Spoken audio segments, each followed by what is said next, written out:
And now it's time for Match of the Day, introduced by Trevor Lynham.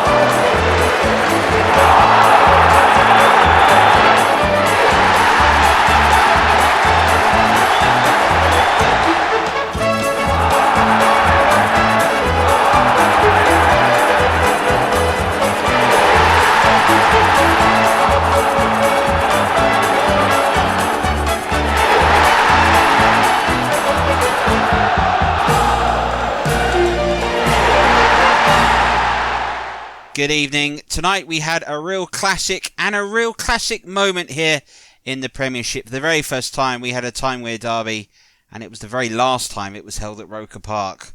Big moment in the North East. Roker Park is a very famous stadium and it's been Sunderland's home for many years. They're moving out next year. Could they give it the perfect send-off by beating their great rivals? Probably one of been their biggest transfer really for Niall Quinn, and he's held it up well into the pass of Kelly. Oh, that's a marvellous save from Sinacek. Speaking of rivals, North London and West London met at Highbury. Arsenal had a 100% record on the line. Chelsea had minds to upset everything. Dixon. Vieira finds Platz. And that's parried away by Carling. Of course, we've got all the other goals that took place today in the Premiership.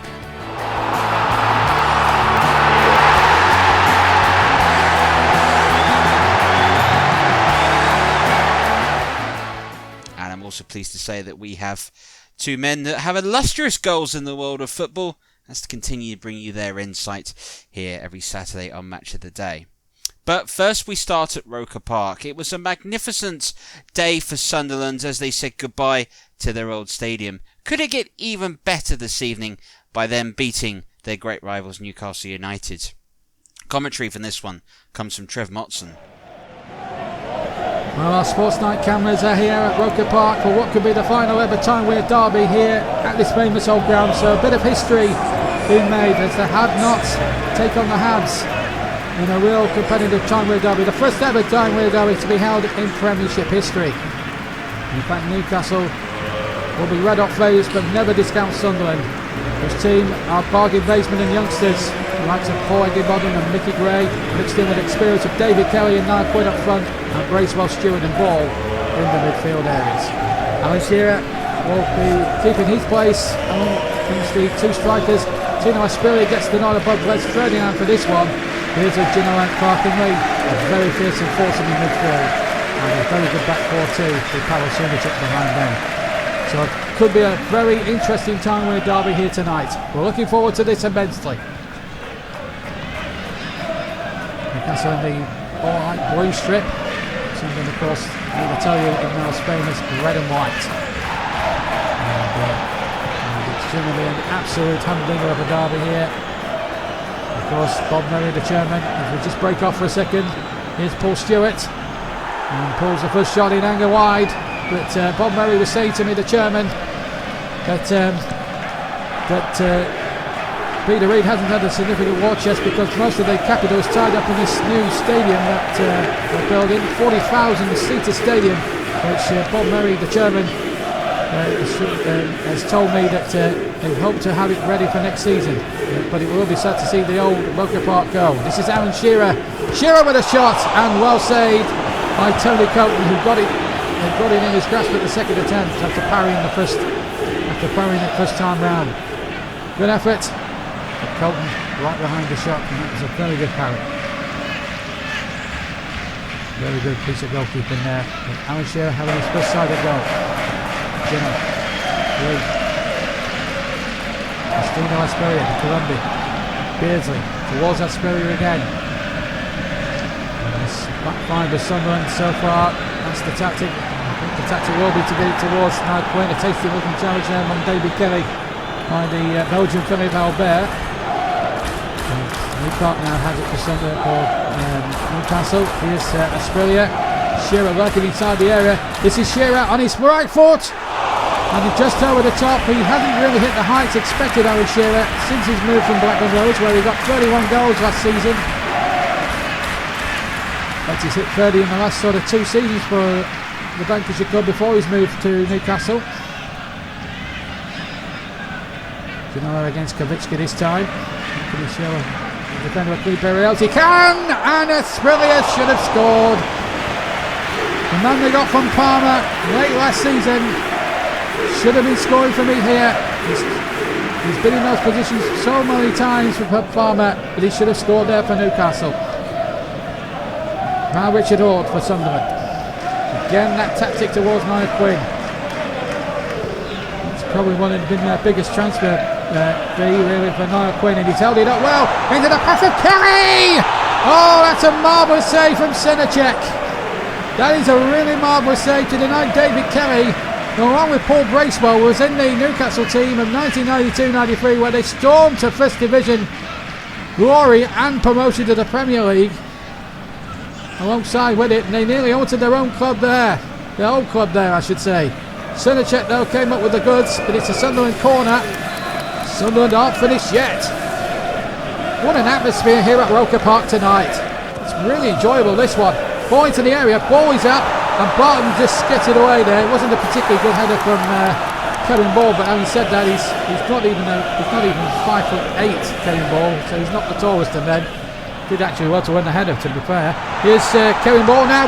From Quinn's knocked down and off the bar. The closest. Now we've come to a goal tonight, and it came from Niall Quinn's knock down. Kevin Ball with the right foot. He beat Senechek, but it banged off the bar. That's brilliant. Beardsley, Shearer. 37 minutes gone in a highly competitive Premiership time we're Derby. Ginola now for Newcastle. Played in there and broken up by Paul Stewart that time, or Kevin Ball rather I should say. Ball is getting in there again. He's having a good first half, Kevin Ball, I must say. Ball in from Beardsley, and Clark was actually screwed for it on the far side. And if you see the replay, look at Clark, he wants the ball. Beardsley doesn't see him. He does see him now, but by then he's shaped up to shoot. And in fact, I think that was the wrong option, because that was an easy save for Tony Colton in the end.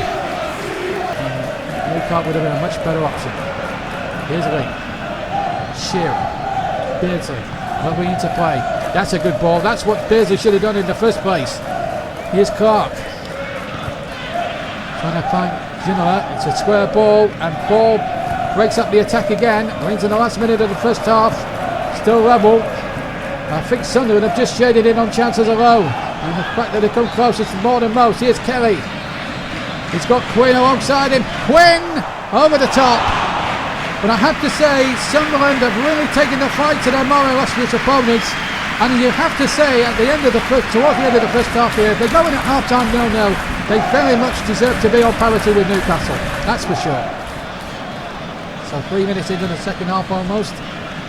2 minutes gone, in fact, in the second half. Still goalless here in this first ever Premiership time with a derby. Sunderland 0, Newcastle 0. Colin Barton now for Newcastle. Signed, of course, from Wimbledon. Lee Clark, Pippa Geordie. Quite a few local lads from both sides turning out as well, which is good to see. You need local lads for a local derby. Here's a local Geordie lad now, and Shearer. Can he break the deadlock here? Shearer! Good save from Tony Colton again. The man with vast experience. He's had a 16-year career, started, of course, at Birmingham City, of course, in the early 80s. He's had a terrific into this twilight of his career at Colton, but still making great saves like that.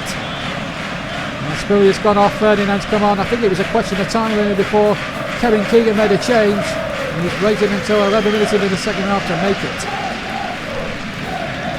It's going to reach Ginola quite easily now. Still 0-0. in a very competitive time with Derby.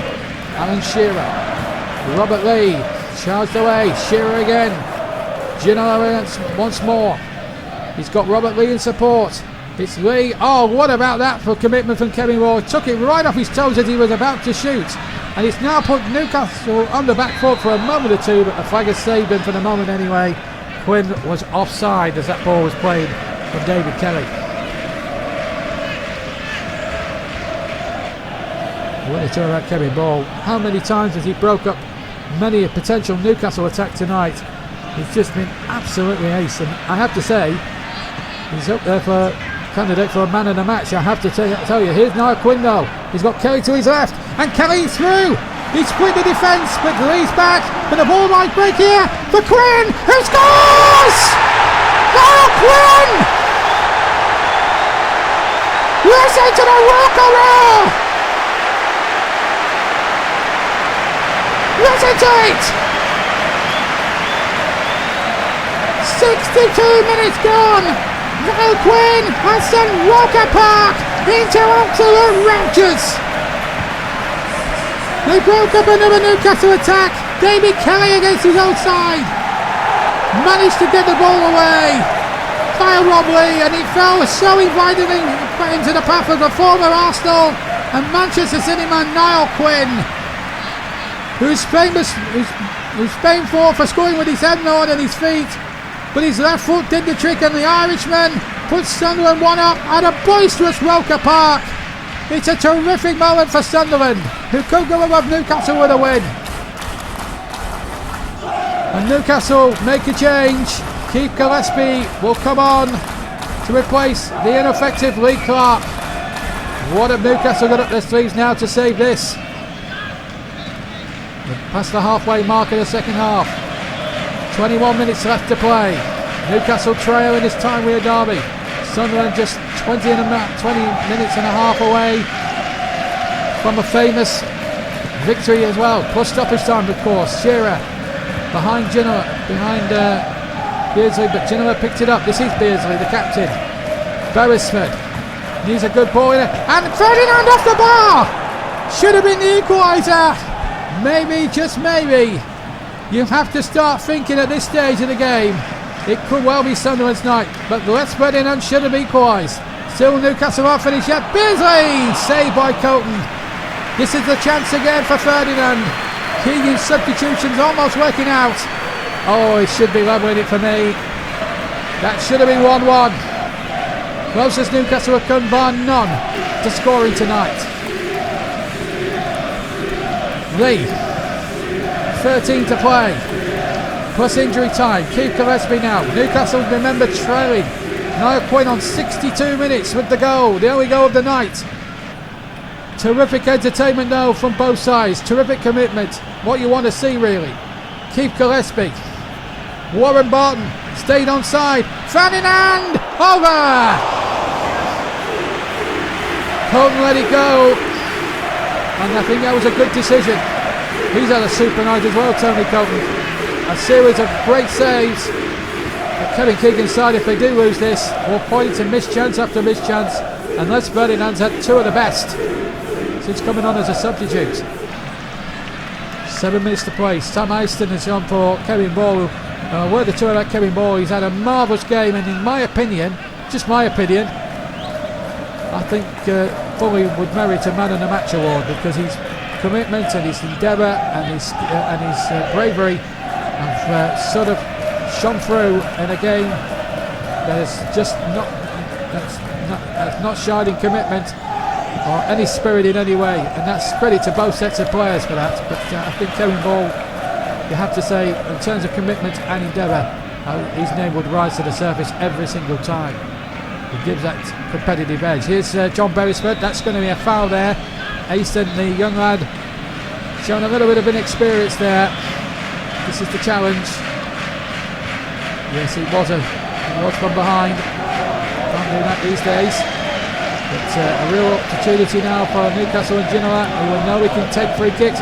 Ginola this time, and what a save that is! Right on the goal line from Tony Colton. If that goes in, Newcastle save themselves with 4 minutes to spare. It looked as if it'd gone in. but Coden managed to claw it out on the line and save Sunderland.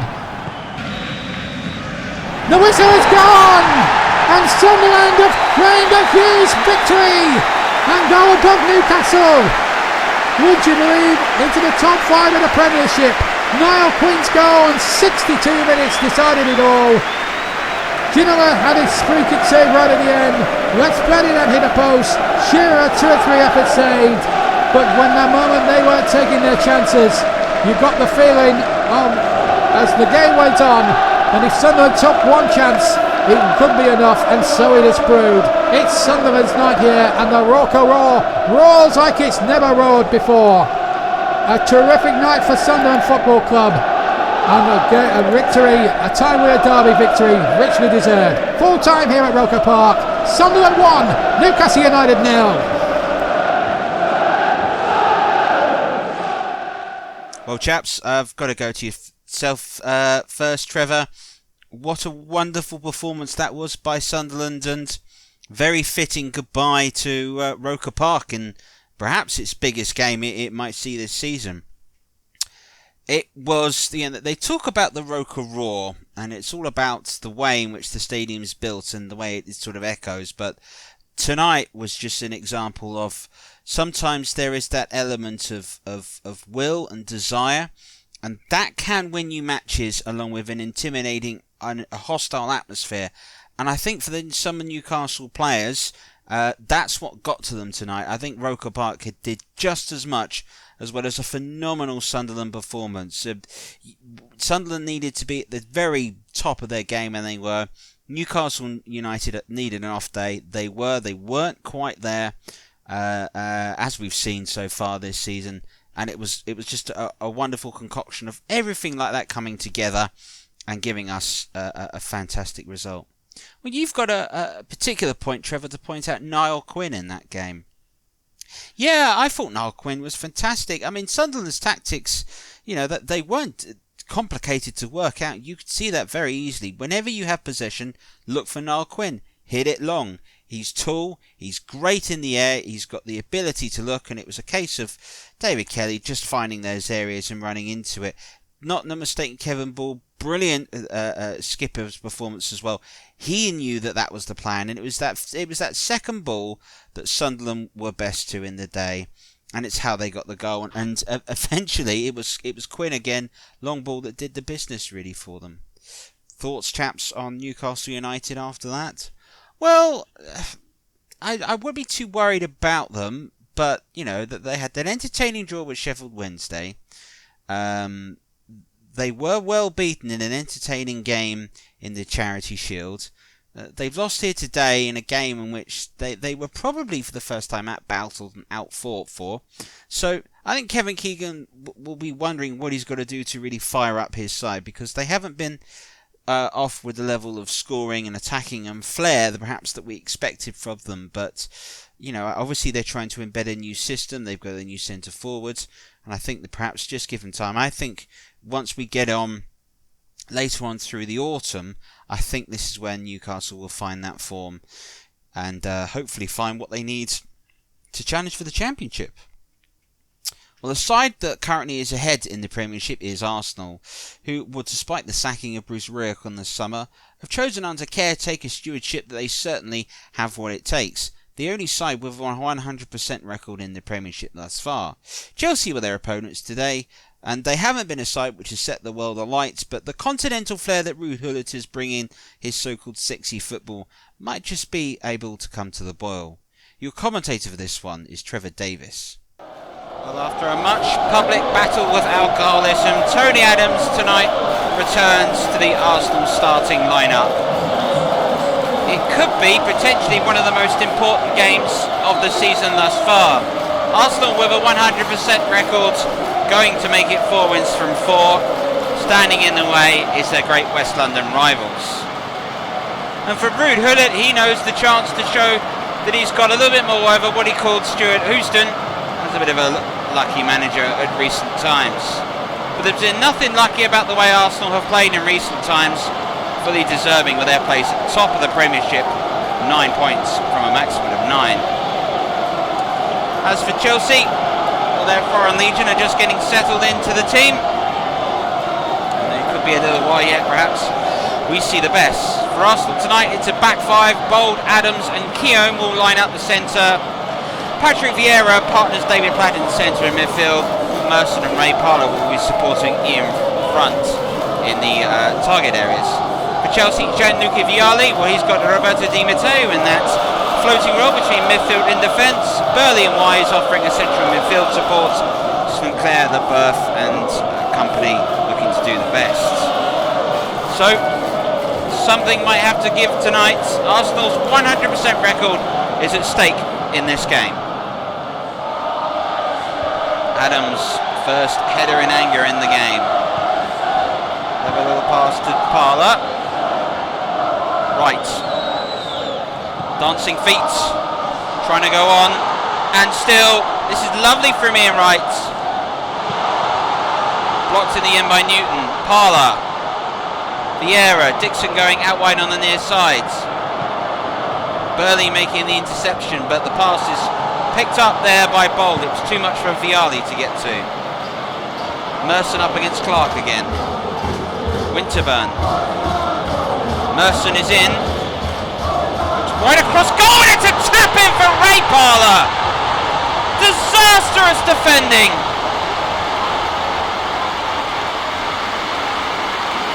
And what his teammates affectionately call him as the Romford Pele is there for an easy finish that should never have been allowed to happen. That was nonsense goalkeeping by Dimitri Carling, who should have done a lot better than that.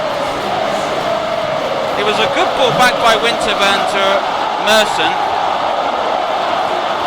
but on this situation, well, it was poor, has to be said, from Sinclair. That should have been Newton's ball.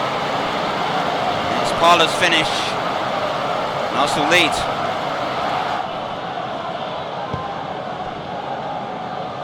Here's Andy Myers. Vialli's continued his run forwards. Burley. Myers again. Two in the area for Chelsea. Myers could find a cross.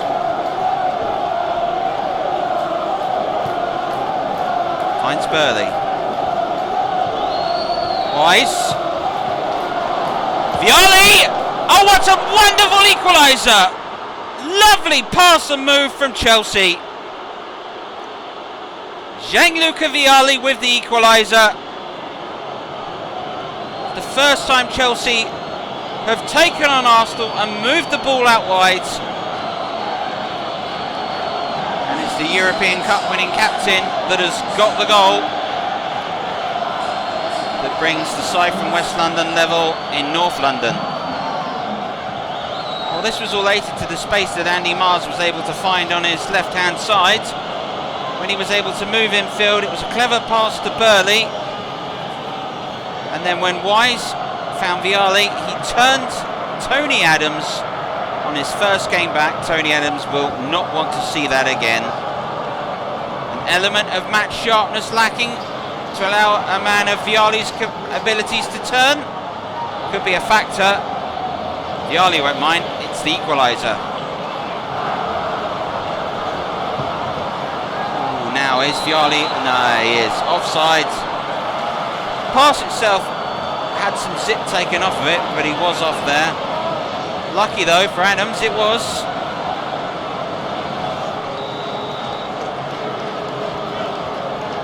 Here's Adams to take the free kick.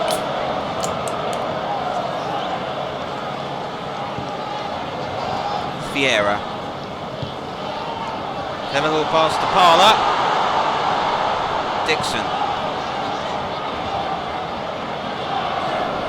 Vieira finds Platts, and that's parried away by Carling, and should be. Platt was able to get his left foot to it, which isn't his strongest. Got his shot on target. It was a routine save. Martin Keown does keep it in. Vieira. Newton. It's a fine ball. Vialli does well. He needs support. This is Burley. Now Di Matteo. Clark. Oh, Vialli's in space. It takes a wicked deflection. And David Seaman was able to grab it. That's a really good stop. Lovely work, but Vialli shouldn't have had that space. David Seaman shows a good bit of goalkeeping to react to the deflection. Good work. Merson. Platts. The header down, and the offside flag has gone. Dixon looked to try and feed it through to Wright, but Ian Wright there was offside. It has been a very tense game, considering. But neither side wants to lose this one. You wonder what either manager will make in terms of changes. Wise. Di Matteo. Vialli. Adams just caught him. Tony Adams is booked for that challenge. Not going to be happy about that. I'm not sure. I wonder if it was the elbow following through. Either way, Chelsea have got a chance.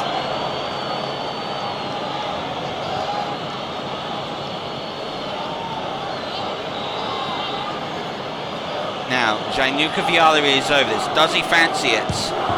Strikes the wall. It'll come to Steve Clark.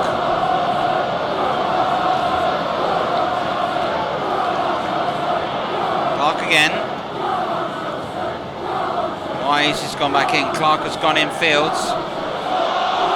Vieira. That's another foul, and that's an even more inviting situation to go to goal from Chelsea's standpoint.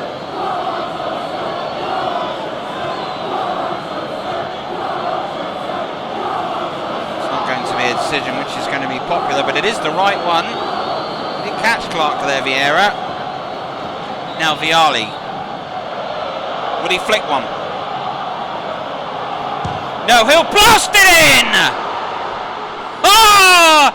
Gianluca Vialli! A double at Highbury. And Chelsea have turned this around. And Tony Adams' great return isn't quite going to plan. Vialli's free kick here. Well, this was just hit with raw power. There was nothing David Seaman could do. And Chelsea probably deservedly lead. Chelsea cannot believe this now, but they have turned this around from a goal down early in the match to lead here at Highbury. Platts. Arsenal have got it all to do. Ian Wright, he's not seen a lot of the ball and wasn't far off there. Bit of a roar from Highbury in their approval of this one. Wright's had turned and oof, just didn't quite catch that. So nearly, mind you. David Platt now. Was caught, but he finds Vieira, who finds Ray Parlour. Eddie Newton has made a fine block. Myers has got it away, only as far as Dixon. Now it's Parlour again. Flicked it in. Vieira! Just wide of Carling's left post. Arsenal knocking on the door. Parlour finding room. Vieira, that was his chance. Perhaps he should have tested the goalkeeper. Newton. A minute to go. Ruud Gullit, perhaps one of his most famous nights as Chelsea manager thus far. Sinclair. I make it about a couple of minutes of time added on here. Dan Petrescu, the Romanian, is Wise. Finds Petrescu again. Winterburn. Wright. Horribly left out of the game today. Selly has lost it. Good challenge by Di Matteo. 30 seconds to go. Chelsea are going to get a famous win here at Highbury. And Chelsea are fully deserving of their win. A class performance in the end, shown by an outstanding performance from Gianluca Vialli. It was he that got the 2 goals that decided this game, and Tony Adams' return to the top of English football has been spoilt. It wasn't the best game you'll see, very cerebral in nature. The goals that were scored, perhaps one of the highest quality, but the record books will show that Arsenal's 100% an unbeaten record is over after 3 games. Chelsea are winners by 2-1. Well, chaps, astonishing result that was for Chelsea, but Arsenal below par, or Chelsea just got it right? I'd probably say it was more Chelsea got it right than Arsenal got it wrong. But a point to make out here. Both sides went out not to lose this game and played quite a defensive formation. Arsenal playing the wing backs with 3 at the back, and you'd say with that back 3 that there you go, they look safe as houses. What happened was in the midfield areas that changed the game. Arsenal effectively had Platt and Vieira as the only 2 in midfield, with Merson and Parler going wide and Wright by himself. It left Ian Wright horribly exposed, and he never really saw a kick in the game. And it meant Arsenal, once they sort of get into the final third, they were struggling to get enough people forward. I think when they were playing the 4-4-2, it allowed them to have a better shape. A point which Chelsea did differently is they didn't play with 2 holding midfielders. They played pretty much in that sort of diamond, that sort of bank of 4 in the middle, and that's what was so good for them today. That bank of 4 made all the difference. And then that bank of 4 could link with Vialli. So, Di Matteo and Dennis Wise had the freedom to play off the centre forwards. Well, from a formation standpoint, it was a variation on the wing-back system. But ultimately today, when it came to chances, Vialli was the key. It was excellent, Gianluca Vialli today. A lot of people have criticised the move. You go from winning the European Cup to Chelsea to see out the last few years of your career as and earn a paycheck. I thought today he was very clever in his deft movements, and the way that Chelsea midfield moved around, it suited them. They looked very comfortable on the ball today, very not necessarily passive, but they were quite happy to slow the game down and frustrate Arsenal. And I thought tactically, Ruud Gullit got this one spot on, and just what was required to win, really. Well, Arsenal's 100% record has gone in the Premiership. They could be joined tonight if Aston Villa won their game. Trevor Sinstadt gives us that and all the other goals from today in the Premiership. Brian Little's Aston Villa kept up their wonderful start to the season, but they had to come from behind at Goodison Park. After some sharp footwork in the area from Andrei Kanchelskis, he was able to throw back the years, and an effort was good enough to beat Bosnich and put Everton in the lead. But then it turned a controversial moment in the game. Fernando Nelson was adjudged to have been brought down by Andy Hinchcliffe. The referee even sought to book Hinchcliffe for his challenge, which he protested was nothing more than perhaps that Nelson had dived. Either way, Dwight Yorke was left the responsibility, and he coolly stuck his penalty past Southall to equalise for Aston Villa. And Yorke would inflict more pain on Everton at the end of the game. His header at the far post with a minute to go won them the match. A good cross by Townsend. It will be more questions asked of Everton. Brian Little's Aston Villa move up to second. Manchester United kept their unbeaten start to the season, and they've got Gary Rowlett to thank and for also not to thank for. It was his cross that was completely misinterpreted by Ronnie Onson and allowed Ashley Ward to strike home with his left foot, the Norwegian still adjusting to life in the Premiership. But Rowlett was to go from hero to villain in the match. Late on, Manchester United were pushing from time. Nicky Butt picked the ball up, referee spotted a pull on the back of the shirt, pointed the spot straight away. Rowlett wanted nothing to do with it and did whatever he could to march away from the referee, but this isn't FIFA 95 and you're going to have to face the consequences. For him, it was just yellow. Eric Cantona has an immaculate record from the spot for Manchester United, and that was maintained. His penalty was straight down the middle, but was perfectly precise, and United keep their unbeaten start. They are up to 4th. Sheffield Wednesday and Leicester City played out a really entertaining game at Hillsborough. Steve Claridge and Ian Marshall combined brilliantly for Marshall's opening goal of the contest. Not a lot you feel Pressman could do about that. In terms of response in the match, Guy Whittingham combined to mark Pembridge. Some have said he should be playing in the England game against Moldova. His cross was well met in the end by Andy Booth. It may have taken a slight defection, it didn't matter. But in the first half continued, there were still chances to be made for either side to try and find a goal. And it was Leicester City that did. Ian Marshall was in the area. He was brought down by Des Walker, who really did have a game to forget. From the spot was Muzzy Izzet. You might hear more about him. A call penalty that was too much for Pressman, and Leicester City led. But there was an equaliser forced in the second half by Sheffield Wednesday. Pembridge combining with Guy Whittingham, that old 1-2. His cross was met by Hurst, who turned out that it was a complete breakdown of communication between Keller and Walsh, and David Hurst had the simple task of rolling the ball into an empty net. There was a chance for Sheffield Wednesday to win the game. Reggie Blinker's corner was punched away by Keller, and Carboni decided to stick the ball back in the area. Des Walker's header was agonisingly wide. It finished 2-2 in the end at Hillsborough. Liverpool showed a bit of steel, perhaps something people said they didn't have, but they didn't have a great start to this game. Dominic Matteo let Noel Whelan through. His wonderful strike was too good for David James, and Coventry City led.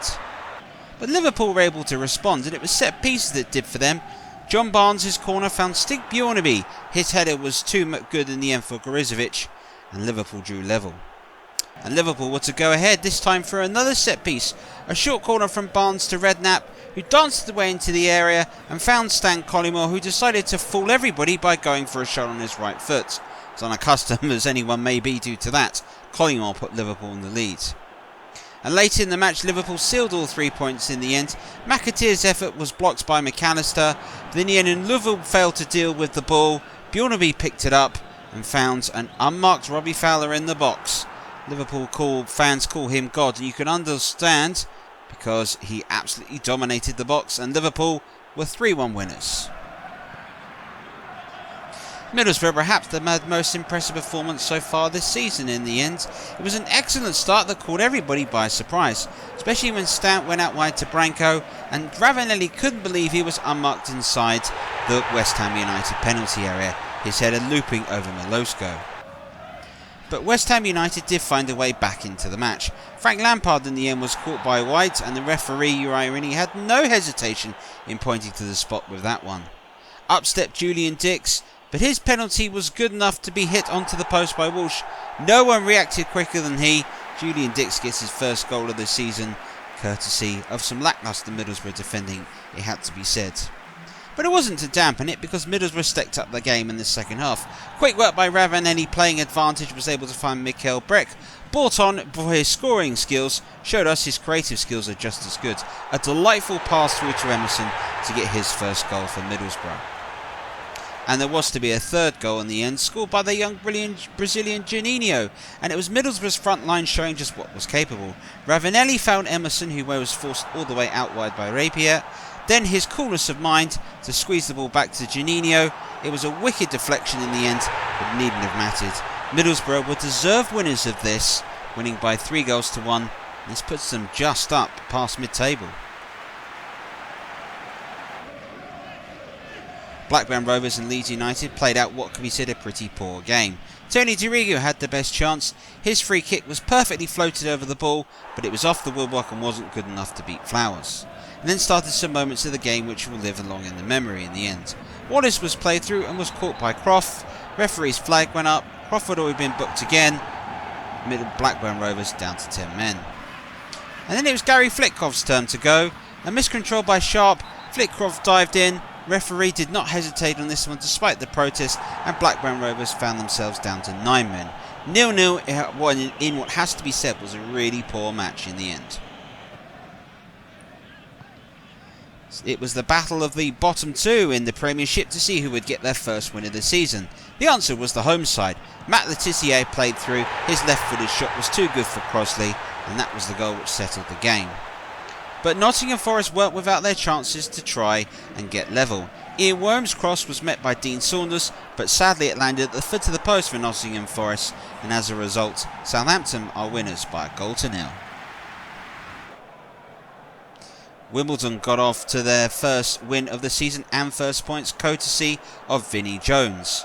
But it wasn't the goal that you would think. They were given a huge slice of luck in the end by Tottenham's Jason Dezelle. When the ball broke to Vinnie Jones, he decided to curl it in. Dezelle decided to block it. The deflection was absolutely wicked and it looped over Ian Walker. And the Crazy Gang have their first win of the season, a 1-0 win over Spurs. So looking at the Premiership table, Arsenal remain top with a very, very intimidating goal difference at the moment against Aston Villa that join them at second. Those two play each other next in the Premiership. As we go further down the table, Sheffield Wednesday, Manchester United and Chelsea remain in that triple team, all on 8 points. It gets very, very close in the top half of the Premiership. Sunderland have moved into 7th ahead of Newcastle United that are in 9th. Bottom half of the table, Leeds United, mid-table with 11th. They've got Manchester United at home, game which you can see highlights of here on Match of the Day. Bottom of the table, all the 0-pointers are gone, but at Blackburn Rovers and Coventry City remain rooted, neither able to get their first win of the season. Southampton and Wimbledon both getting off the mark thus far. On top of that as well, Everton, Derby County, also not quite firing fully as expected at the bottom of the table. Well, next for us, Leeds, Manchester United and Aston Villa and Arsenal, the two big games for us here. Premiership highlights with myself here, Saturday, 10:30. So, a momentous occasion here in the North East as Sunderland said goodbye to Roker Park as they christened off a wonderful game against Newcastle United in which they came out winners. And all they needed was the magical left foot of Niall Quinn. I don't think that's a sentence anybody expected to hear. From all of us, bye-bye.